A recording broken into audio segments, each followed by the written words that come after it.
Aye. Okay. Oh, there's the senator. Okay. I was looking for And I'm trying to find Gabe so I can spotlight you as well. There we are. There we are. All right. Okay, Are we looks good? like we got all the delegates, Senator. Yeah, I think we should. I think Forgot we have about- all the delegates past and present. Past and present, exactly. That's And right. future. Emeritus. And future. All right, so folks, let's get started. It's 7:01 p.m. April 27, 2023. This is our annual post-session legislative town hall, when we hear from our elected officials after they had a long session, legislative session in Annapolis. It seemed like it was a long session, but a lot done. So while this event is normally hosted by the District 39 Democratic Club in collaboration with our Central Committee, Democratic Central Committee, this is open to everybody. So don't, if you're not a Democrat, you're good to go. This is open to everyone, Democrat, independent, registered, unregistered, what have you. So we want to hear from our elected officials. If you live in 39, you're, good. If you don't live in 39, you still might want to hear from what our elected officials have to say. And before I turn it over to Andrew for some ground rules, I do want to just take the time to thank Andrew Sandri, who is our technical guy tonight. He's filling in for Michael Tardif. Michael Tardif is just an amazing person. We owe him a debt of gratitude. I mean, he does a lot for all of us, for all of the clubs and caucuses and MCDCC. So I just want to take the time to thank him, really, Dad. I want to thank our elected officials, Senator Nancy King, Delegate Acevedo, Leslie Lopez, outgoing or maybe former Delegate Kirill Resnick, and incoming or delegate nominee Greg Wims. If we have any other elected officials, because I can't see everybody here, local, state, federal, or representatives, thank you for joining us. So with that, Charlie Barkley, former delegate Barkley, will be the moderator for the QA session. Questions have been pre-submitted, so those are the questions that we will go over. And so just so that everybody knows, these are pre-submitted questions by some of you on the call. With that, Andrew, ground rules, and then we will turn it over to former delegate Charles Barkley. Absolutely. Well, thank you so much, Moomin. And I'll be very brief, and then I'll pass it over to Delegate Barkley. Just a couple of formatting things for tonight. If everybody who's not talking could keep their microphones off while the presentation is ongoing, that would be excellent. When folks ask questions, we'll spotlight you so that the senator and the delegates can see you and hear from you at that time. I'm going to be rotating through each member of the delegation after sort of the introductory remarks. I'm going to rotate through everybody in order. So we'll have, I don't know if you wanted to set a timer, Moomin, or Delegate Barkley, for responses. I'm happy to run that timer for you. Otherwise, we can just sort of keep the flow as is natural. But I'll defer to you on that one. We can be short. I I think think we we'll all give get the the floor. message We'll give on the that. floor. Yeah, Yeah. short and sweet. Perfect. In which case I will not have a timer going, but I'll have you all spotlighted, and if anybody puts any questions in the chat, those will be redirected to Delegate Barkley. With that, I'm going to pass it over to the delegate to introduce the delegation. Okay, thank you, Andrew. We appreciate you being here. Okay, we're going to start with our senator, and then we'll go to the delegates. So Nancy, it's all yours to start with. You got to unmute. You're still, okay. Well, you were. There Okay. you go. I'm better. Again, thanks to everyone for joining us tonight. It seems like session ended months ago, and it's only a couple weeks, but it was probably the most intense session that I've had in a really long time. We had what I think was way too many bills, a lot of really big issues. And because there were so many bills, I think there was a lot that didn't get done and a lot of things that we weren't able to spend the time on that we wanted to. There was one question here that I saw a bill about street lights, and that was just for an example. That bill wasn't even heard in the House until the end of March, so there just wasn't time to get everything done, and we had that problem with a lot of different bills. So we're hoping to limit. I'm hoping that we limit the number of bills that people can put in next year, so that we can spend the right amount of time on the bills that we need to. I did have quite a few bills that passed. The governor's going to sign, hopefully, most of them in one day this coming week on the 3rd. I had one up for library funding, one for forest reeducation, restrictive covenant removal. That was an issue that we dealt with over in Washington Grove. One of the biggest bills I've got is for sign language interpreters that will now have to be licensed. It's a bill we've worked on for 3 years and finally got it through both houses, and something that has needed to be done for a while. So that's probably my best one for this year. Got some scholarship childcare money in. That's a bill that the governor kind of took over for me, but it's okay because it was a good bill, and that was fine. We did the VLT, the video license terminal license renewal bill. The casinos that have slot machines right now are going to need to renew their license within the next couple of years. So this just established some of the ground rules and the rules for how they're going to go about getting relicensed. What else did we do? I had several. Well, I one that died. I wanted to do one for the common ownership task force to look at some of the HOA bills that so many of us are familiar with. A lot of us complain about them. So I wanted to have a task force to look at it all, so we could maybe remedy some of the problems that people are having with the HOAs. Was able to bring some good money home this year. Last year we had pre-authorized $1 million for the ball fields at South Valley Park. So this year we are able. It didn't get in the budget last year, so it's in the budget this year. We put in another $250,000 for CSAC, which is just doing great over in East Village. Actually, they're all over the village, but they have done a lot with energy and making things energy efficient. So that helps with that. We got $250,000 for the Kelly Park field lighting.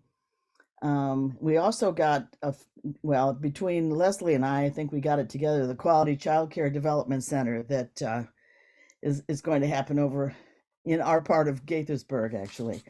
So that's kind of in a nutshell what I did. I think most of you know I'm the Senate Majority Leader, and I spend a lot of my time with the leadership team trying to make sure that everything is running smoothly. And like I said, it was a very full, fast session, and I'm happy it's over, but it was a good one too.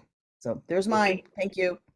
Okay, thank you, Senator King. Okay, next I'm going to go to Delegate Lopez. So Leslie, if you want to take it. Sure thing. So I'm gonna do like a speed round. I feel like I've graduated as a delegate because now I have to use notes when I talk about all these things. So I'm gonna try to be fast as I can. I hope you ask me follow-up questions if something is interesting to you. But this year, my big bill passed. My big bill was a partnership with Senator Cheryl Kagan, so Gaithersburg, Rockville area, and it is a bill that allows people who do not have Social Security numbers to apply for healthcare occupational licensing. So that means people who are immigrants who do not have permanent status will have an opportunity to apply and get a job as like a nurse or a physical therapist. Some of you might know that we have the longest hospital wait times in the entire country. And we also have a huge immigrant population. And so there was lots of bipartisan support on this one, and I'm really glad it made it. We don't have a bill signing date yet, but it's going to be signed into law. So that's exciting. I had 4 student loan debt bills. Most of them passed the House, but only one made it in the Senate. And that creates a registry of everybody who's doing student loan lending. One of the issues that is in this industry is that we don't really know who's out there. And so we don't know how to separate the bad actors from the good actors because we just can't keep track of them. Another bill that I've been working on for a while and will be signed into law will protect your last $500 from any type of garnishment during a bankruptcy. And so it doesn't really make sense to take away every single penny that somebody owns and put them out on the street where they can't, can't feed themselves or can't be housed. It just doesn't make sense. And so we want to protect at least the last $500 in your bank account. And after, I think, 3 years, it finally happened. So awesome stuff. I had one bill that did not make it that the city of Gaithersburg requested, and advocates in Gaithersburg also asked for, and that was to create police accountability boards for municipalities. When I was on the public safety subcommittee that worked on the big police accountability omnibus bill, we created it for counties because most people do live in a county, and that's the police force that they're served by. We uncovered under a couple years of doing this that as boards were getting set up, we were leaving people out, and that wasn't a good thing. So hopefully that will pass next year. The other bill that did not pass this year that I'm still really proud of, and I'm going to take a minute to talk about, is about cyber flashing and deep fake porn AI. If maybe some people on this call haven't been impacted by it, but I can pretty much guarantee that every young person that you come in contact with either has been impacted by it or knows someone and has a story. As soon as I start talking to people about it, people will tell me their stories, and it's pretty icky stuff. Shortly after I had the hearing on this bill, where I talked about the complications of trying to come up with a criminal penalty or a civil penalty, I myself received one of these images. Like, that's how common it is. Unfortunately, you can't make something that's an image illegal, even if you do it in person and it is illegal. It's very complicated. I am not a constitutional legal scholar. Even people who are having a hard time with this. But the good thing is that our bill got the attention of the White House, and they asked me to participate in a work group of other state legislators, mostly women, who are working on this issue as a part of their, online gender justice work. So super excited about that. Speaking of women's work, I have been president of the Women's Caucus for the past year, and we got so much stuff done. I will not go into all of it because it's a lot, but just to say that every single one of the bills on our policy agenda moved. And this is the first time we've had a policy agenda in 10 years. And so it was a lot of teamwork. A lot of success for delegates that I feel like I would be here for 20 minutes if I just listed off all their names. But the majority of that success comes from reproductive justice work, getting a constitutional amendment passed, or I guess it's going to be on the ballot, and hopefully voters will pass it next general election during the presidential cycle. Protecting people's data when they're coming from other states, if they go to other states, protecting women who might come here for reproductive care, really protecting anyone who comes here for reproductive care, and making sure institutions of higher learning have some type of plan. Like we required things in the past, but we didn't actually require them to have a plan. The other thing I'll tell you about is that I have been the chair of the Metro Washington Area Committee. And what that means is that a lot of the drama that you've been hearing about the Park and Planning Commission, well, we just have oversight on it. And so unfortunately, I'm not very excited about this. I'm chair of a work group to kind of work through all these issues. And so hopefully we can provide a neutral, apolitical look at the way the development review process is going. and offer some really positive feedback there, and hopefully get a report at the end of this. Well, we'll be able to make changes that will result in more affordable housing and just better quality of life for folks. Nancy mentioned all the great work that we've been doing to get money here for Up County. I'm super excited because I'm not on a money committee. So any money I get, I feel like is even like just a success for me, even if it's a smaller project, but to get some big projects done was really cool. And then a forward-looking thing, something that I just want to plant for folks here is that this hasn't been announced yet, but I'm going to be working on opioid, fentanyl, and addiction issues in my new assignment on health and government operations. And so if you have ideas or experiences that are in this space, I'd love to hear them. I'm starting to work on it now, but really trying to get my education up and going. And believe it or not, that is the short synopsis. I'm sorry, Okay, I tried to be brief. Thank you, Leslie. Sure.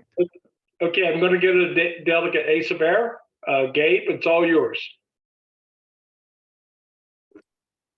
Thank you so very much, and good evening, everyone. Thank you to the organizers of this evening's meeting. Thanks to everyone who was able to hop on, and hopefully this is something that would be streamed where more folks would be able to see, so that they're kept abreast of what we're doing in Annapolis. As was mentioned, I'm Delegate Gabriel Severo, proud to represent District 39 since 2018, re-elected last year, and continue to serve on the House Appropriations Committee and its Public Safety and Administration Subcommittee, as well as pensions. We do quite a bit on the Appropriations Committee as it relates to the budget. Some folks may be familiar or aware of the 529 issue, which is something that the Appropriations Committee took up this session. But I want to go through just really quickly and just save some time for questions. Just some of the bills that I've introduced and worked on, some new ones for this session in particular, and just one particular success that I think was noteworthy. So reintroduce some previous bills on healthcare, on public safety, specifically police accountability, on universal basic income, but this year introduced some bills on environmental policy, particularly around buildings and the emissions that come out of buildings and how that contributes to our carbon output. And so introduced the fossil fuel use and electric ready standards, the Maryland Building Performance Standards, more specifically around fossil fuel use and electric ready standards. Another new bill that I introduced was universal basic income. And for folks, just for reference, that fossil fuel bill was House Bill 1134. It was assigned to the Environment and Transportation Committee.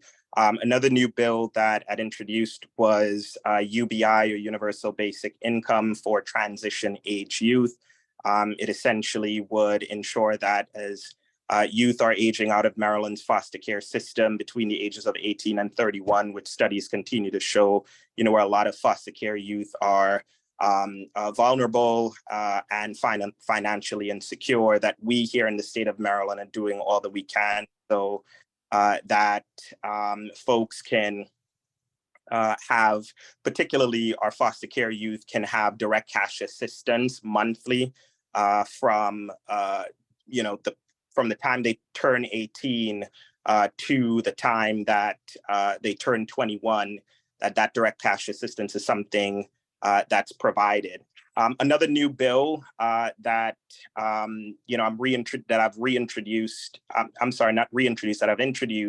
but slightly amended, was on the Commission on History, Culture, and Civics and Education. Really work with a lot of groups to change that language, and that's House Bill 890. And then also was approached by the Council on American Islamic Relations for Maryland, as well as a number of other groups, religious groups, and student leaders within USM to introduce a bill, House Bill 912, that would allow for faith-based and religious accommodations, as well as academic accommodation policy in higher education. That's House Bill 912, and it essentially would ensure that University System of Maryland is creating a system-wide policy across all of our institutions to ensure that we are recognizing religious observances, we're providing accommodations to students, and we're designating a particular space on campus where they can practice their faith.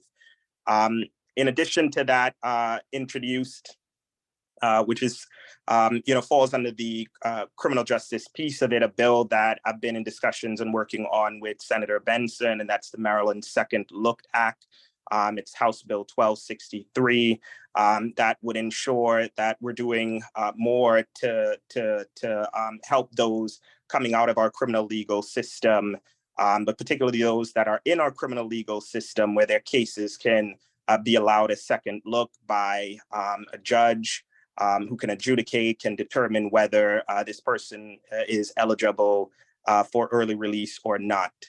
And so those are some of the newer bills. I have some older ones, as I mentioned, around police accountability, around universal healthcare in the state of Maryland. I think the fact that our new Governor Moore, indicated that he's supportive of universal healthcare, that this is an issue that, we'll be addressing over the next few years as Democrats, but reintroduce the Healthy Maryland Act. But one thing in particular that I'm happy to see that, passed, it was certainly last minute, but there was a provision to my chairman's bill that included language that would allow for the religious accommodations. While I didn't cross-file the bill, we were certainly pushing to see if we could get that across the finish line. And that was something that was included with the strong language that, we would have liked to see in a bill that deals with higher education and appointments.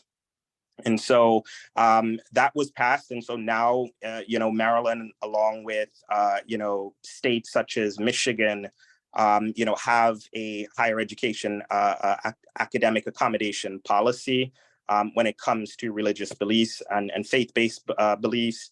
And so that was one of the victories, I would say, for the legislative session, just continuing to, I think, the 529 issue, which I will, if we have any questions, we could talk about this session. I know that was something that folks have been paying attention to, but certainly a good session with our new governor. A lot of priorities we got passed to include the governor's priorities, and really excited for the upcoming sessions. And thanks again to everyone who came out this evening, and certainly looking forward to the questions. Appreciate it. Okay, thank you, Gabe. Next, we'll go to Delegate Resnick. So, Kirill, it's all yours. All right. Hello, everybody.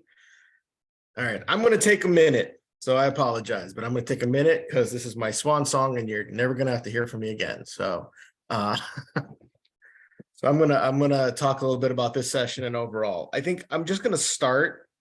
For those of you who don't know, I think most of you know, I've resigned from the legislature. I'm no longer a delegate. The Central Committee appointed Greg Wims, who you will hear from shortly. He will be sworn in, I believe, next week. And I'm very excited to have him succeed me. He is a perfect choice to represent this district, and I'm very happy about that selection. I've moved on to the Department of Human Services, where I serve as the Assistant Secretary for Intergovernmental Data Integration. I've been there now for a little over a month. And almost a month and a half. It's been very interesting. It's been very eye-opening. Seeing the disaster that the previous administration left us with is it tells me that I was right, and most of us were right about everything going on in the Hogan administration. But we are working to clean that up, and I think we've already made, just in this few months that the Moore administration has been in office, they've already made incredible strides in fixing a lot of what needed to be fixed. So very excited about the new opportunity and the new role, and continue to live in the district and be a constituent of all of these fine legislators, even though I have to now commute to Baltimore every single day. So that's also been interesting. I had a great session, even though I only served 3/4 of it, or 2/3 of it, whatever that math is. I introduced 5 bills. I passed 4 of them.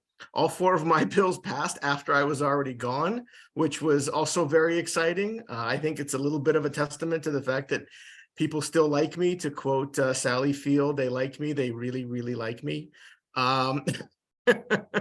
Nancy's nodding her head no. But I appreciated that. I thought they were important bills. I went back just to sort of get a retrospective of my time, the last 16 sessions that I've spent in Annapolis, to figure out what exactly I've done. And I gotta say, I'm pretty happy with the legacy that I'm leaving behind. Over 16 sessions, I've introduced 155 bills, which is insane, I think, but 155 bills. 100 of them were unique bills, meaning 55 of them were things I kept reintroducing until they passed. So about 100 unique bills. I passed 55 of them, which is pretty awesome, frankly. And I got to go back and look at all the things that I get to accomplish, all the hard work that was put in. There was some great bills in there that I was so proud to see pass. I'll be honest, there was a couple small bills in there that I completely forgot I did. I had to actually go look at the bill and reread it to see what it was that I was doing. But that also happens over time.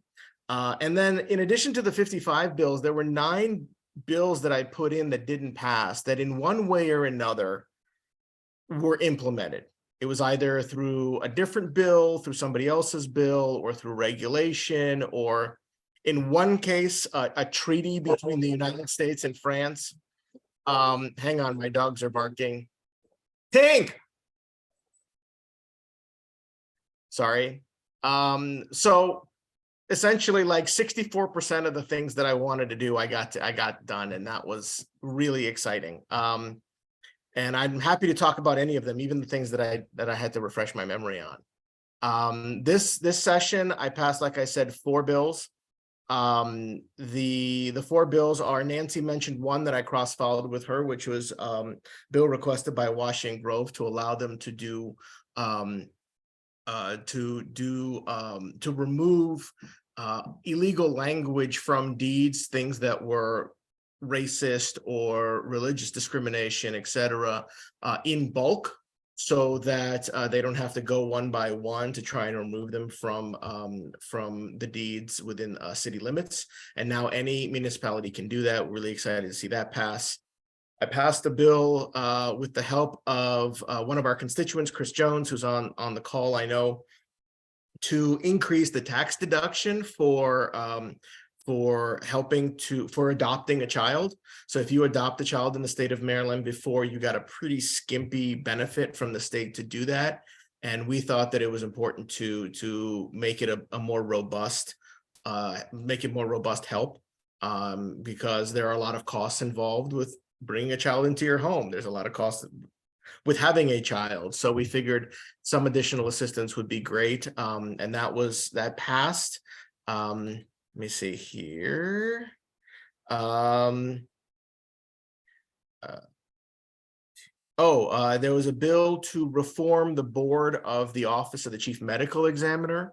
That passed. That was an issue that I've been following for a couple of years now, ever since they completely screwed up a couple years ago and stopped doing appropriate autopsies and stopped releasing the remains of deceased Marylanders to their families, and stopped being able to testify in court, and were about to lose their accreditation. So it's an issue I followed for a couple of years. As a second bill for 2 years in a row that I've passed in helping to reform that office. And then my fun bill was the adoption of Maryland rye whiskey as the state spirit. And I can talk endlessly about it if you want me to. We won't do it on the call tonight. Give me a call later, or email me, and I'll be more than happy to talk to you about rye whiskey all night long. But we did pass it. It's going to be our new state symbol. The not just our distillery industry is excited about it, But our agriculture industry is excited about it. Our tourism industry is excited about it. It's actually going to generate some real economic benefit to the state. My current favorite Maryland rye, thank you, Peter, is Tobacco Barn, which is a distillery out of Southern Maryland. Although I will say that the Sagamore Sherry Cask is excellent. The Sagamore whiskey is good, but the Sherry Cask is excellent. I've only had, I think, 5 of the 40 plus distilleries that produce it in the state. So I have a long way to go. I need to do a Maryland rye tour at some point in the very near future. And so that was my session. I sat on the Appropriations Committee, as I have for the last 8 sessions, as chair of Health and Social Services. We did a lot of good. We helped add a lot of money to the state. We helped clean up some things. I will highlight one particular issue that I think is critically important that was revealed to us at the beginning of session by the Secretary of Human Services, Rafael Lopez, no relation to our delegate, who is now my boss, actually. But it's an important issue. There has been a massive over the last 2 years, massive fraud of EBT cards. These are the electronic benefit transfer cards. These are the cards that people who receive benefits like SNAP and TANF, TCA, those kinds of programs. There has been a lot of fraud, and people have had a lot of their money stolen. And these are the very people who can least afford to have their money stolen. So we passed legislation sponsored by Delegate Robin Lewis of Baltimore City and Senator Katie Fry Hester to require the companies that provide the cards to put more security on them. If you guys look at your bank cards, your regular bank cards, they have chips and strips and security, and the numbers have been put on the back, and they're not right, all kinds of security measures. The EBT cards that we had previously had for benefit recipients didn't have any of that. So now we have law in place that requires it. We also provided, between the federal government and us, thanks, Peter, between the federal government and the Maryland state government, we have provided, going back to January of 2021, reimbursement to anyone who has had their benefits stolen.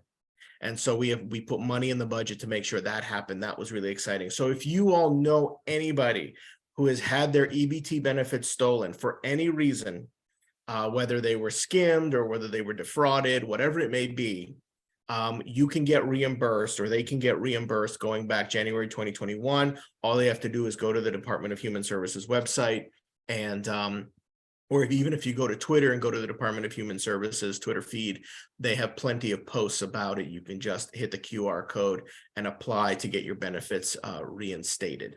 So I'm going to stop there. Thank you, everyone. Thank you for letting me be your delegate. It has been an absolute pleasure and an honor, and I'm not going anywhere. So if any of you have any constituent services, by all means, call your sitting delegates and senators. Thank you, Krill. Good luck. Yeah, Okay, well, thank you. Thank you for your service, for your continuing service. Charlie, I think Nancy wants to introduce Greg. So yeah, Nancy, go ahead. All right, Greg. Yeah. Okay. Thank you, everyone. Thanks for your patience listening to all of us tonight. With the departure of Delegate Resnick, we went through the Central Committee and they did their magic. And I guess it was last week, Greg. Yes. They chose Greg Wims to be our new delegate for District 39. Standing that the governor or maybe he has already signed the letter, but Greg will be signed in or sworn in this coming Tuesday in Annapolis. And anybody that wants to come over to Annapolis to the State House and witness that, it's kind of an interesting process.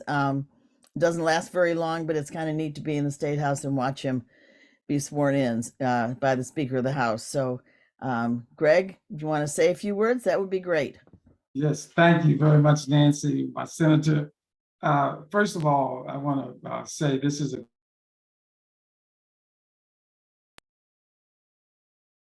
Greg, you're muted. You have to unmute yourself. Okay, there you are.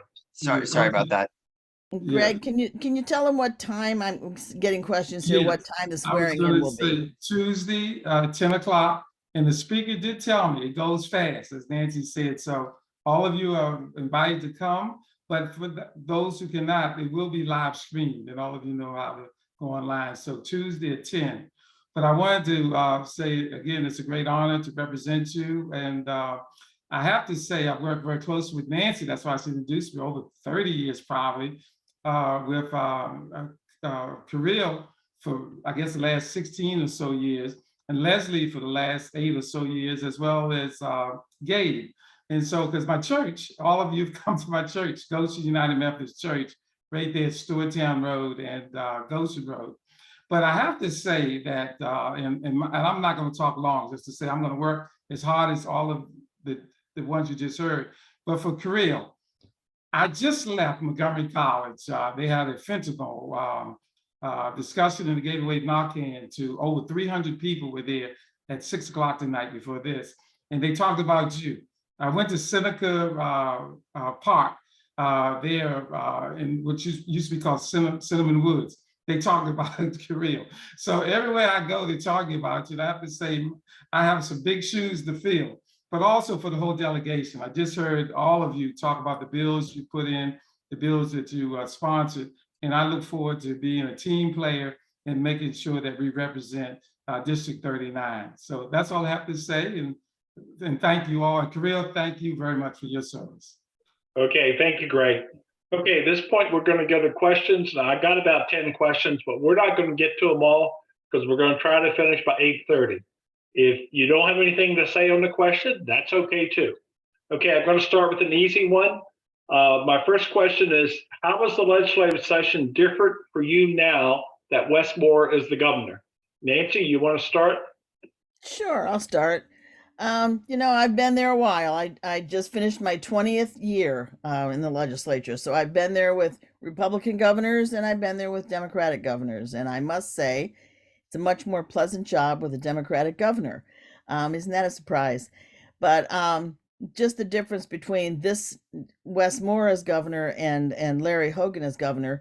For one thing, we never got to meet with Governor Hogan. He really just thought we were a thorn in his side. So even the Republicans didn't get to meet with him during session. He wanted to make his decisions and do his thing on the side. And Wes Moore is way more hands-on than that. Really has spent time with all of us, learning what the issues are, and it's more of a partnership for everything, really. So I think the future is very bright with our new governor. Okay, Gabe, would you like to answer that question? I think it's been great thus far. And this, having served under Republican governor, I'm a member of the Legislative Black Caucus of Maryland, one of the largest Black caucuses, one of the largest caucuses in the General Assembly. And I can recall there was a session where we all had to boycott breakfast with the governor, which we have every year. And it's usually on some policy stances, but also policy positions that he took that we found were harmful to our community and our constituents. And that's just one example of so many other issues where I think it was very much adversarial. It's certainly different. We were able to have a meeting with Governor Moore this year, and we sort of set out our priorities, not just for that session, but really for his first term. And he's shown himself to be a willing partner to make sure that our shared priorities are passed. So I'm really excited. I think it's great. And so again, over the next few years, just wait and see what Democrats will accomplish. Okay, thank you, Gabe. Leslie? Sure. So, like Delegate Acevedo, I've only been there under a Republican governor, and it's a very, very different world.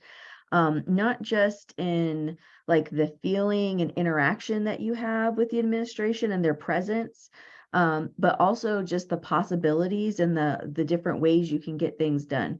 Of the 12 bills that I had passed, I talked about or 12 bills I introduced, I talked about the number that had passed. 3 of them I didn't have to pass because I just spoke to people in the administration and they're like, oh yeah, you don't need a bill for this. We'll just make this change, right? Like one of them was requiring more information for state employees about public service loan forgiveness, right? That has that could have a huge impact. It doesn't need a bill. We just have to make the tweak.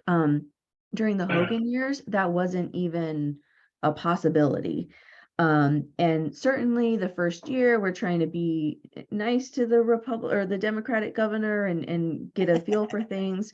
So no one's, the man was sworn in right in the middle of session. So like no one's coming out with any elbows or anything, but you can tell that they're really, really focused on building relationships that are authentic and that will be productive. It's not like a performative thing. I had an instance where with the Women's Caucus, we had one secretary of labor scheduled to come talk to us, secretary of health coming to talk to us. And then another secretary, the secretary of transportation, just showed up because he heard the Women's Caucus was meeting and he wanted to talk to it. It was like, we have all these secretaries talking to us. I couldn't even tell you who half the Hogan secretaries were. So it's a really productive and positive environment, and you can tell people want it to last because it's better for everybody if it lasts. Okay, Kirill, I'm not going to go to you for every question, but I think you might want to talk about this one. Yeah, well, that's fine. Let me talk about my boss. No. Everything everyone else said, the secretary thing that Leslie said was absolutely true. The secretaries would come and meet with me, and they have to meet with me. They have to meet with Nancy. We're subcommittee chairs on budget committees. But they kept making comments like, why is everyone surprised that we're talking to you? And I said, because for 8 years, secretaries avoided us. They came and talked to me because they had to, but beyond that, they avoided the legislature. In 8 years, Larry Hogan did not testify on one single bill that he sponsored, his own priority bills. Larry Hogan never once testified. For reference, Governor O'Malley did testify at least 1 or 2 times every session on his priority bills. Governor Moore came to testify on his priority bills. I know that he was in appropriations with me. He was in judiciary. He was in ways and means. He came to talk to us. That engagement, that collaboration is the one thing that we have been missing for 8 years. And that has been an absolutely lifting to be able to get work done together. Okay, thank you, Kirill. Okay, next question. There is talk that the proposed Montgomery County STEP Act may be unconstitutional by the state's constitution. The STEP Act is the Safety and Traffic Equity and Policing. It basically puts limits on traffic stops. So what is your interpretation? And do you think we can pass state legislation to support that bill? And Gabe, I'm going to go to you first on this one. So I'm willing to work with all stakeholders. We as legislators, we're not subject matter experts on everything, but we certainly make it a point to work with affected parties, stakeholders, people who are disproportionately impacted by issues to either introduce legislation or support legislation that has already been introduced. And so if this bill is reintroduced, certainly work with the sponsor to see how we can get that, passed. But it's definitely something I'll be keeping an eye on and certainly see no reason why I wouldn't support it. Thanks for the question. Okay, Leslie, you want to respond? Sure. Just quickly, I think the less police stop interactions you can have, the better.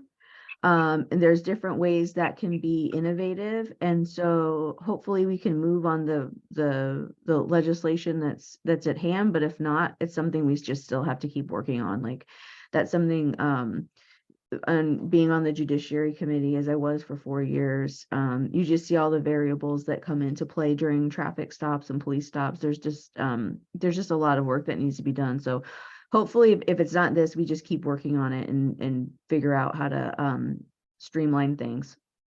Okay, Nancy? Yes. We did get one bill passed that to say that a police officer can't stop a car and search it just because of the smell of marijuana. We did a lot of work on cannabis this year to get that bill passed. So what it said was that they can't just search a car because they smell marijuana. They have to have other extenuating circumstances to do that. And it's a bill which I supported. That said, I've heard from a lot of the law enforcement people in Montgomery County that say that they have had in several of their traffic stops, pulling somebody over for a light out or something like that, has led to several different times where they've gotten rifles and all and various different items like that are illegal during that stop.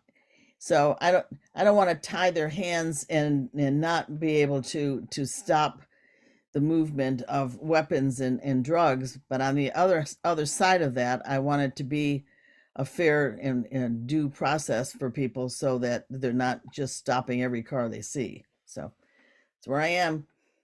Okay, thank you. Okay, we're going to move on. The next question. This one's about current MCPS Board of Education elections. Right now, other than at large, a lot of the members run by a district, but they're voted on by everybody in the county. Do you think that's right for district representation? Do you agree with this? And if you don't, are you going to propose legislation to change it? Leslie, why don't we start with you? Sure. So I remember when this first came up on the floor, there was a bill that basically addressed this issue. I think it was for St. Mary's County, and they had county commissioners. And those of us in Montgomery County were listening to this debate and we're thinking, oh goodness, well, this sounds a whole lot like what we're doing with our Board of Education. Like where is this going? And then it was brought up in the debate that this is something that we should be addressing. And then we learned the history of it being connected to Jim Crow and all the reasons why it was discriminatory. And so I believe there has been a bill that's been introduced that would rework these things. And figure out the having people vote within their district for the people that would represent them. I think it would be a lot easier because then you remember actually who it is on your school board too. We have constituents ask for certain things, and then I'm like, okay, we got to email Grace and do this and go through the process. And so I'm supportive of it.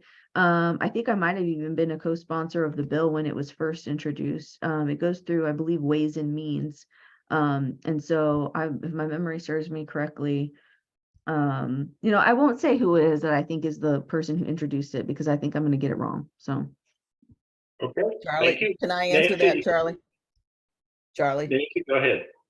Yeah, I was on the school board many years ago, and when I ran countywide, but the voters vote in, the voters, you run countywide to represent a local district, but people vote for you all over the county.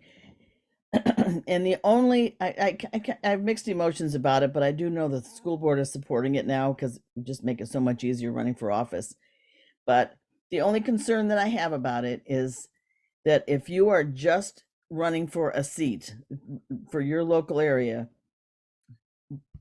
I have a concern of how parochial you would be sitting on that board looking at a whole countywide school system. Everybody wants to get reelected. Everybody wants their stuff for their district. And I think that's the reason why it's always been a countywide seat, because when you sit in that seat, you have to look at all the schools and all the needs for the whole county. So I'll support it if the school board really wants it. I just have that concern about it. That's all. Okay. Gabe, would you like to respond? Yeah, I'd say that I'd have no issue with our elected school board reflecting our county council in terms of representation, having individual districts, but also having at-large positions that folks can run for. There's a really deep history about having a political and electoral process such as this. And I think that really it should mirror the county council. Folks should be able to represent their communities and the schools that are in their communities that may differ from the needs of folks in other school districts or in other board member districts. But needless to say, we want to ensure that that representation is there and that folks are able to represent their local communities. And I think at the end of the day, we all know as Montgomery County residents that MCPS is our crown jewel. And regardless of where you stand on education policy, I don't think I've ever seen a school board yet that certainly, doesn't want to work towards the collective benefit of our public school system. And I think that's a good thing. But I do think we need to see that change. I remember the bill coming up. It's certainly something that I support and will certainly support if it's reintroduced. But again, I would like to see our Board of Education in terms of representation mirror that of our county council with having both district as well as at-large positions. Okay, thank you. Okay, next question. Why didn't the Death with Dignity bill become law? Nancy, do you want to take that one? Sure, I will. That's a bill that I've supported for a lot of years. And it's one that we have said, because it's so controversial, it's not going to get done in a year or 2 years. But I think that it will eventually happen. I can't tell you how many phone calls and emails I get from people who really feel like the death of their loved ones could have gone a whole lot easier if this bill was in place. I think this year we just had too many big bills to deal with, between cannabis and guns and abortion, and we just had a lot of big things to talk about. And this is a huge one. It's not one to take lightly. It has to be drafted correctly. It has to have a lot of thought put into it. So I would love to see it happen sooner rather than later. But like I said, there are a lot of people against it. A lot of people don't like the idea at all. It's interesting. Some doctors love it and other doctors hate it. So it's something that I think its time has come. And so I will be supporting whoever pushes that forward next year. Okay. Leslie, would you like to respond? Sure. So I'm answering as someone on Health and Government Operations, that the committee that hears the bill, and also as someone who's a deputy whip, right? So we try to figure out where all the votes are for things and what's going to pass and what's not going to pass. Nancy's absolutely correct that this is a really big bill, and we know that this is going to be one that takes a while to get all of those votes, and those votes weren't necessarily here because we have new members of the legislature who are first hearing it and first kind of going through the work we do as legislators to educate ourselves and to hear from our constituencies about where they're at on the issue. And so you have a new legislature. We don't know if we have the votes there. And then also just a whole bunch of bills that needed to be passed that we couldn't pass during the Hogan years. On Health and Government Operations, we passed a bill that's the blueprint for mental health, and huge reforms there. We got a lot of work done, and this just is one of those bills that it takes a little bit more time to air out with the new chamber and see where we can get votes and who needs to who we have to respect that they just have a different opinion than us. But I think I was a co-sponsor of this one too, as I've been for a number of years, and I'm supportive of it. Okay, thank you. Gabe, would you like to respond? No, I'd not much to add to that, other than I support the issue, would like to see it happen. And I think everything that was mentioned previously is certainly accurate. Okay, thank you. Kirill, you've done a lot with health. You want to say anything about this bill? Yeah, look, I co-sponsored it for years. I know that the former chair of Health and Government Operations for years was the sponsor of it. And once we even passed it out of the House of Delegates, it just got stalled in the Senate, just because they didn't have enough votes. And the problem did not come from, the problems definitely came from Republicans, But there were a cadre of Democrats from a particular jurisdiction that also did not vote for it and didn't support it. So the goal, as Leslie and Nancy have said, is to get a temperature of both chambers. We have new members. We have a lot of new members, and we just really don't know who they are. We picked up seats, which means that we picked up Democrats in purple districts, which means that a lot of people are going to be voting the way they think their district needs to vote, not the way that maybe necessarily their conscience votes. So it's going to be a temperature taking period of time, but I think, like Nancy said, eventually it passes. Okay, thank you very much. Okay, the next question, this is about D39. What do you think is a realistic needed voter registration or participation increase that we need to achieve for District 39 by 2025? Because we've always had the lowest turnout of any legislative district. Leslie, you want to start? I knew you were going to ask me this first. I mean, I think about this all the time. I really do. And the thing that makes me hopeful about it is that in 2018, we had the highest percentage increase in turnout. And so we know there is potential there. Like we know people are engaged or want to be engaged. It's just, how do we do it? And I think part of that was we just had a very active campaign cycle, and there was a lot of outreach going on. And I think we just have to keep that as the standard, like talk to voters and let them know that we're here, we're people that live in the community. The 80% of the laws that really impact your life are done at the state or the local level. And even if someone has an issue with like a speed bump or something like that, like that's not really a state issue. Like we as their representatives can be the vehicle to help get things done. And so it really just is a matter of, I think, doing outreach where people feel personally connected to the work we're doing and they see themselves reflected in that, and just have a level of awareness. And I know all of us do. I mean, we're pretty quick with constituent services. We look to you all for like bill ideas too, not just to be there to like help when you have problems, but to make it as collaborative as possible. If there was an easy answer and like a one answer that would solve this problem, I would be the first to sign on to it. But I think it's a lot of different layers that fall under outreach and engagement and inclusion. Okay, Gabe, do you want to respond?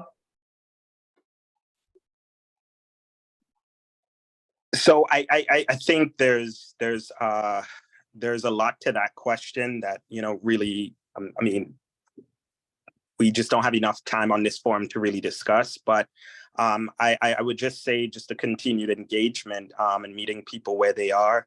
I think that matters. We represent a very, very diverse and very working class district. And so all of those things, certainly matters, when it comes to, who people see at their door, who people see on their ballot, what kind of policies or priorities folks champion, et cetera. All of these things matter, when it comes to voter turnout and people being vested in an election.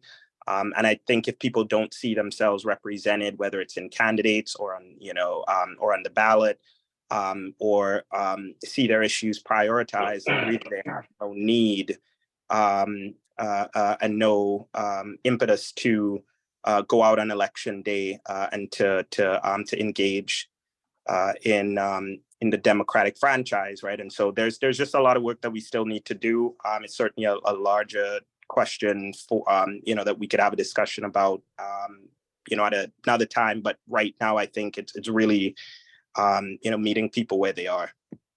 Okay, Nancy, do you want to add anything? I don't really have anything to add to that, really. It's a frustration every time we have an election because we are always lower than anybody else around.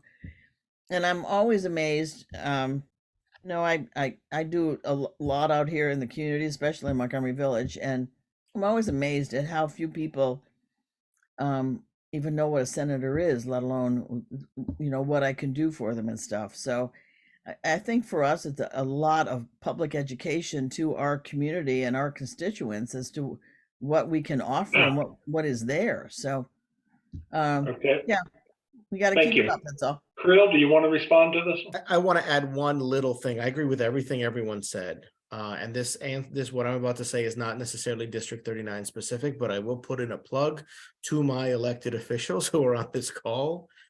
I think very much we need universal mail-in voting. Every state that has universal mail-in voting, Republican and Democratic states alike, Oregon, Washington, Hawaii, Utah, Colorado, they are consistently the highest vote-getting states, highest turnout states across the country. If a ballot shows up in every registered voter's mailbox at the same time, without having to request it, without having to do anything else, the ballot shows up in your mailbox, you take it in the house, you sit down around the kitchen table with your family, or by yourself, you vote it, you put it back in the envelope, you sign the envelope, you stick it back in the mailbox, and it is done. You don't have to go to a polling location. You don't have to request anything. You don't have to do anything. Let's make voting as easy as humanly possible for everyone entitled to cast a ballot, and we'll see voter turnout go up. Okay, thank you very much. Okay, the next question. How can we ensure that the police departments adhere to Anton's law? Gabe, I'll start with you on this one. I think we can start by ensuring, as a legislative body, that there's oversight in terms of how Anton's law, is meant to be implemented. The legislature passed Anton's law in 2021. And since then, we've had the Fraternal Order of Police, specifically the Fraternal Police Lodge 35, that represents, that is right here in Montgomery County. They have challenged Anton's law in the courts, which sort of pushed its implementation date as the courts was considering it, et cetera, the challenge to it. I think there was some pretty good news recently. A court decided that the FOP had no standing in terms of the argument that they were making that Anton's law is unconstitutional and it violates the rights of law enforcement officers. And so that argument wasn't accepted by the judge. And so Anton's law will certainly be implemented. And for folks who aren't familiar, Anton's law allows the kind of police transparency that allows us as a community and really accountability mechanisms to identify, root out, and ensure that problematic or abusive cops are identified, and certainly earlier. And specifically what it does is it would allow for the release of sustained as well as unsustained complaints. And this is something that we know the Fraternal Order of Police have been in opposition to, and they've been pushing against for a really long time. And so it's moving forward. It's being implemented. I've been talking with Senator Jill P. Carter about some strengthening language to Anton's law. It is certainly strong, but however we can strengthen it, because this particular challenge by the Fraternal Order of Police certainly for a lot of supporters was very insightful. But the way that we ensure that it's implemented properly, I think it's the legislature providing oversight, our governor, our new Democratic governor, ensuring that agencies that fall under his remit are also compliant. And we as a community, again, also demanding that level of transparency. It's a responsibility on everyone, right? The legislative branch, the executive branch, but also community as well. And so those are some of the things that we can do. I think there's some more work that, we can get done, but I think it's a victory for, folks that support police transparency when that, I believe it was, I'm not sure, I think it was a circuit court that had rendered that decision. But we really need to ensure that we're keeping an eye on that. And then I'll also say, the Fraternal Order of Police, regardless of which lodge, has been and continues to be one of the biggest impediments to the kind of criminal justice reform and police accountability that we've been and advocates have been pushing for a really long time. And they're certainly very much involved in the electoral process, whether it's endorsing, candidates and your electeds, to even lobbying and attempting to weaken legislation or stop it. And I think we as a community should certainly pay attention to see who they're endorsing, to see what they're fighting against, so that we're doing something about it as well. Okay, Nancy, would you like to respond? Yeah, the only thing that I would put in here is, if we're expecting our police departments to train their officers to do things differently, we've got to be able to put the money into the budget for them to have the money to do some training and to do things differently. So that to me is the main thing. We've got to help them with some funding. Okay, Leslie? Sure. Anton's law is a transparency law, right? We're asking for certain data and certain information to be made public and be publicly available. But the issue that we've seen with its implementation is that now when you're trying to access those records, there's fees associated with trying to access those records, and they can be exorbitant, right? A journalist shouldn't have to pay $700 to get access to certain information. Like those are barriers. And so it can feel a bit like whack-a-mole when the spirit of the law is to increase transparency and allow information to be public. And we went, very carefully and thoughtfully and respectfully of all the stakeholders to say, like, okay, this is information that's appropriate to be publicly available. And then to come back and say, oh no, it's going to cost thousands of dollars to access it. And so I think there's areas for reform there of figuring out, like, if the spirit of this bill is to fully have transparency, it's prohibitive to have fees that aren't, reasonable associated with it.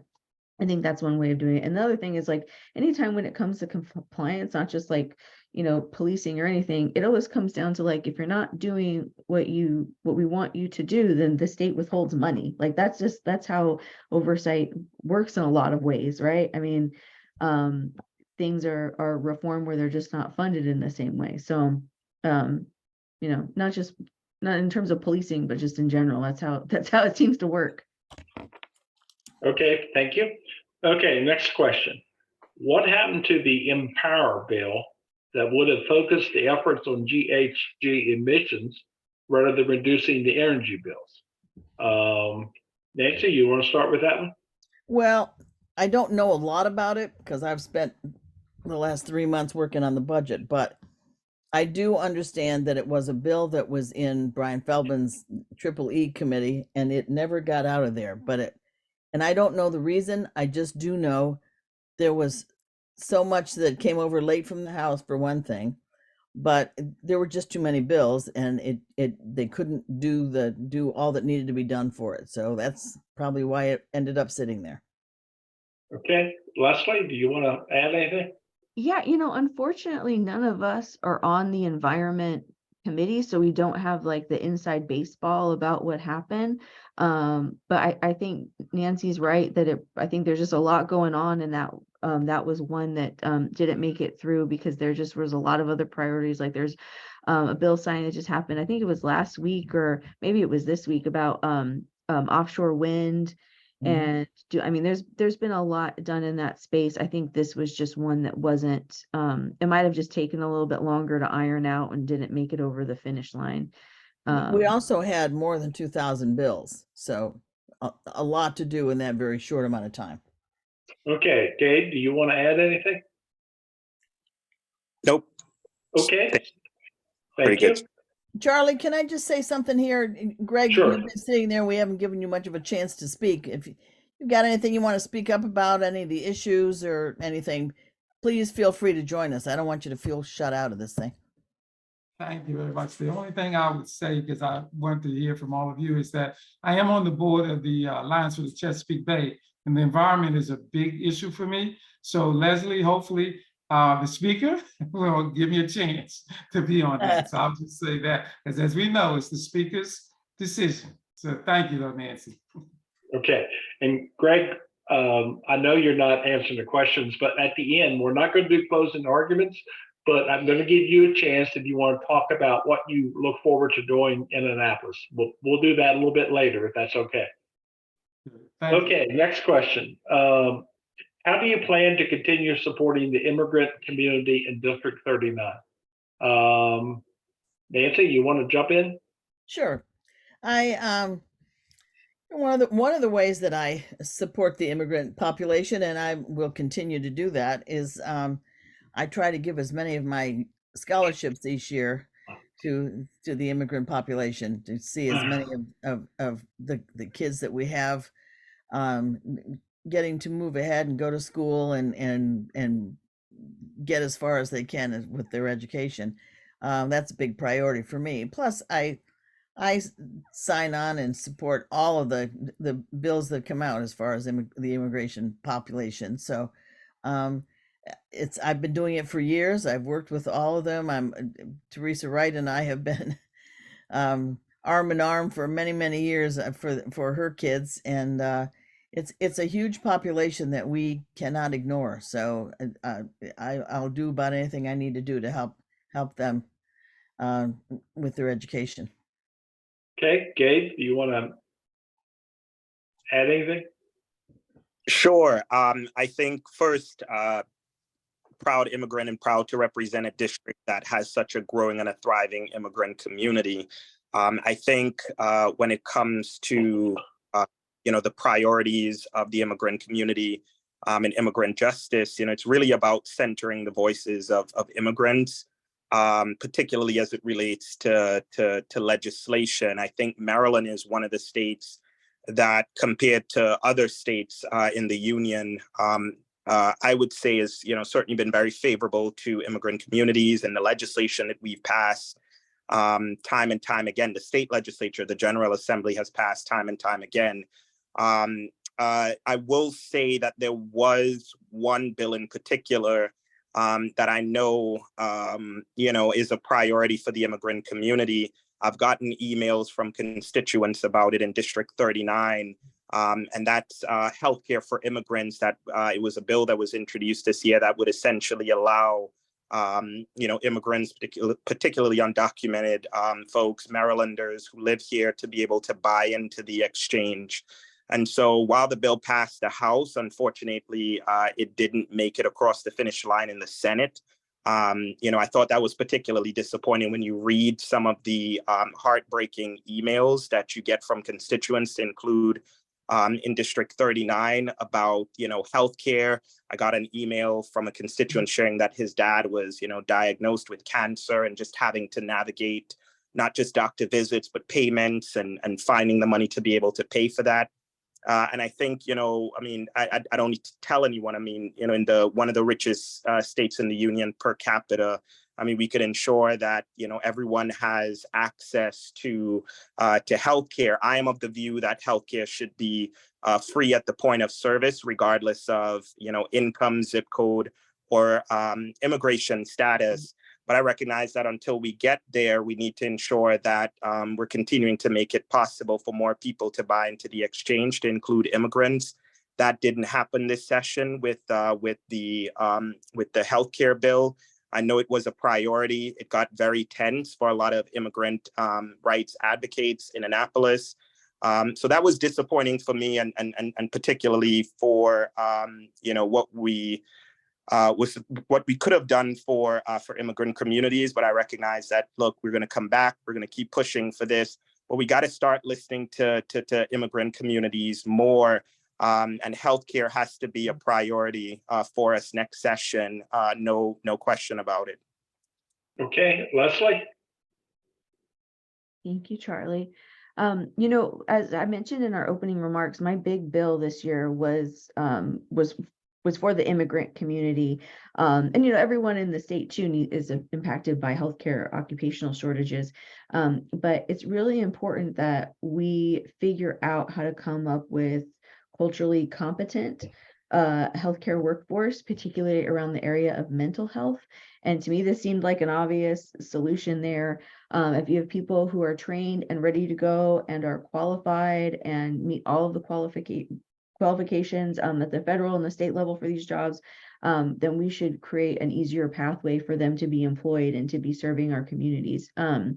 It might surprise people to know that Arkansas, Texas, and Florida have some of the easiest to navigate laws about like taking immigrant talent to come in and hire and employ people in healthcare occupational licensing. We heard testimony from a nurse who is originally from the Philippines talk about how he went to Florida for a few months in order for his paperwork to fully be processed, in order to come here to Maryland because our laws are so antiquated in this space. This bill was of particular interest to me, not just because of the makeup of the constituents here, but also I come from an immigrant family. My grandparents are from the Philippines. Most people of Filipino descent either come here either through nursing or through the United States military. And so it was a way for me to kind of respect my heritage in that way, and do folks in my community a solid by creating pathways for their families to come here. Delegate Acevero mentioned the big access to healthcare bill, and I can tell you that our chair, Jocelyn Pena-Melnick, worked so hard and pulled out every stop to try to make this happen. One of the big arguments for this bill was that it absolutely didn't cost anything to the state. I mean, it was nominal what it would cost to the state to just allow people to buy healthcare. And so it was really disappointing. And I can tell you with absolute certainty that she is going to do everything she can to see this pass next session. Like it's not going anywhere. Something's going to happen. So hopefully we'll come back with some really good news next time we talk about this bill. But I know it's not going anywhere. Okay, thank you. Creel, do you want to add to this one? Yeah, just 2 seconds. And obviously, I know that everybody is aware that, like Gabe, I'm an immigrant. I came here when I was 4 years old from the Soviet Union as a refugee. And so obviously these issues have always been very important to me. And I've done a number of things that benefit the immigrant community. I'm not going to recite them now. I did want to talk a little bit about this healthcare to access bill, because I think it is important. There's a responsibility here for everyone who is advocating for this bill, whether you're a legislator, a community activist, an immigrant, just somebody in the community, anybody. We have to be clear that when we are talking about this with other folks, that this is a bill that does not cost anyone anything. One of the, as Leslie said, one of the arguments that I kept hearing in the press, in the comment section, which you should never read, but I do anyway, that I'm not paying for these immigrants to get health care, is these comments that we see all the time. Well, the reality is that this bill has nothing to do with taxpayers funding healthcare for immigrants. It's simply an opportunity for people to be able to buy in, use their own money to pay for healthcare. And here's the kicker. The way that the health benefit exchange works, it's group healthcare. The more people in the pool, the less it costs everyone else. So by putting immigrants, allowing them to buy into the bill, it actually lowers costs for everyone else buying through the healthcare exchange. And so we have to be very clear about when we message this, that this is actually a benefit to everyone, but that it does not cost taxpayers anything to allow people to be able to access healthcare. And so that's just, as this bill comes back, when Chairwoman Pena-Melnick puts it in again next year and fights for it, I would like to see everyone, all of us activists, all of us in the community, engaging with our friends and neighbors to make sure they understand that this bill doesn't do what they think it does. Okay, thank you. Okay, the next question is, this one's about veterans. And first, the person would like to thank you for your support of currently serving veterans and retirees, their families, caregivers, and survivors. I know all of you do. It's kind of a three-part question, so I'm going to try to summarize it a little bit. First part is, do you see any progress next year on the Keep Our Heroes Home Act? 2, are you currently looking at any veteran-related legislation for next year? And 3, have you considered asking the controller to study tax revenues for veterans who stay in Maryland for a second career, what they pay, and also for veterans who come into the state and get a job at living somewhere else. So, Leslie, you want to start? Sure. Yeah. So I just looked this up because I wanted to make sure I actually knew what I was talking about. And it did pass. The Keep Our Heroes OMAC did pass both chambers and is to the governor, according to our website. Because I remember it passed the House. And so it will be effective this upcoming July. And we should see the benefits of that. In terms of the other thing, asking for the comptroller to explore some more, I'm fine doing that. I feel like the more data we have on these things, the better. Even if it yields that, we're competitive with other states, I think it's good to know. And if it yields some answers about, directions we could be going into, I think that's even better too. So I feel like I answered all three parts of that question. Okay. Nancy, do you want to add anything? Yeah, I'm a member of the Veterans Caucus, and I've worked every year and supported all the bills that we have for the veterans. Leslie, I'm not sure that bill passed. I've got to go back and do some research now because I didn't think it did get out of both houses, but I'll look it up and find out. And as far as new bills coming up, I'm always supportive of all that. I tend to spend most of my time on education-y kind of issues because I chair the education committee on budget and tax. But if you've got any great ideas for what we can do to help the veterans, I'm all for it. So I'm happy to share. Okay, Gabe, do you want to add anything?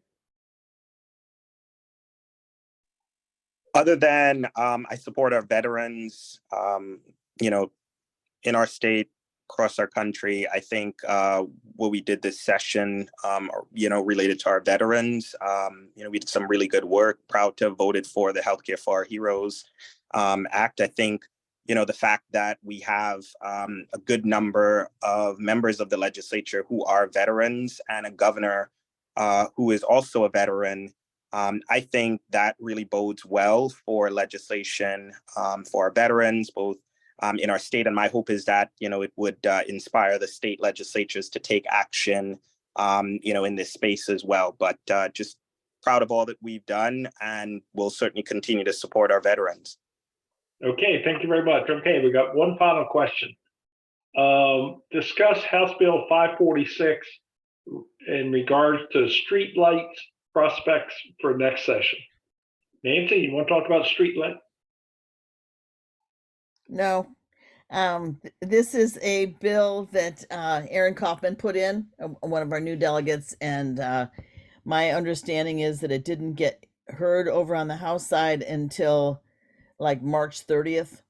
And so there just wasn't time to get it through the whole process of getting through the floor and back over to the Senate and through the committees and all that kind of thing. It just didn't, we ran out of time with it. Okay, So I'm Leslie, sure it'll you be want to back add there it? next year. Okay, Leslie, you want to add anything? Yeah, no, I think part of I'm an old person now because I've been there 5 years, so You're pretty old. I'm seasoned. But I can tell you when you're first starting out, sometimes it's hard to get a sense of the rules and formalities and protocols of things. And so I think it sounds like a substantive bill. I don't know much about it because we just didn't have it didn't make it to the floor to talk about it as a caucus or to hear what the people on the committee had to say. So I'm looking forward to talking to Delegate Kaufman about it and figuring out how we can be supportive and helpful since it's clear our constituents care about it. So okay, Gabe, do you want to add anything?